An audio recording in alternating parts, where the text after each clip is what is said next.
There was another shooting at another American high school on Wednesday afternoon, this one at Marjory Stoneman Douglas High School in Parkland, Florida, and when the shooting stopped there were more kids standing outside another American high school talking to reporters about how you never think it's going to happen to your school, not until you hear the first shots. But the reality, of course, in a country where a school gets shot up every few weeks, is that they should start teaching a new, required course at American high schools. Active shooter. Once, back in the 1960s, there were air raid drills in American schools, back when we thought Russia was going to drop the big one on us, a bomb that never came. But drills aren't enough now when the threat is this constant, and present, and real. In this America, the shooters just keep coming through the door, as if active shooters are as much a pageant in American high schools as the homecoming dance. When shooting finally stopped at the latest high school, 17 were dead when it was Parkland, Florida. This time after it was a high school in Kentucky at the end of January. Here was the tweet from the President of the United States. My prayers and condolences to the families of the victims of the terrible Florida shooting. No child, teacher, or anyone else should ever feel unsafe in an American school. Guess what? They're not safe, not after 18 school shootings in this country in the first 45 days of a new year. President Donald J. Trump spends so many of his waking hours worrying about border walls and immigrants and chain migration, and acting as if all we have to do is secure the southern border of this country to be the safest country on earth.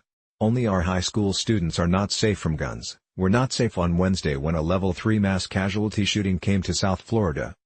And you know what is done about guns in the America where school shootings sometimes seem as common as the common cold? Nothing is ever done. So a new set of high school kids talked outside their high school on this day about hearing the pop pop pop of the first gunfire. We heard about kids in lockdown inside the school and saw another parade of kids walking away from a day of school with their hands up, at a time of day when they should have been doing is heading for buses.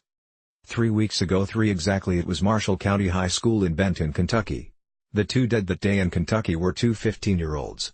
One was a girl named Bailey Holt. The other was a boy named Preston Cope.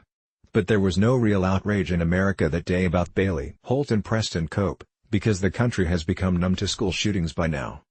Not long ago an illegal immigrant behind the wheel of a car killed an Indianapolis Colts football player named Edwin Jackson. It is not even remotely in dispute that Jackson's death was both senseless and tragic. After his death, this is what President Trump tweeted. So disgraceful that a person illegally in our country killed at Colts linebacker Edwin Jackson. This is just one of many such preventable tragedies. We must get the Dems to get tough on the border, and with illegal immigration, fast! So you got the idea. If the Democrats were just willing to get tougher on the border, we'd barely have to lock our doors at night. But what is righteously and truly disgraceful is that high school students are not safe in this country at this time going to school in the morning.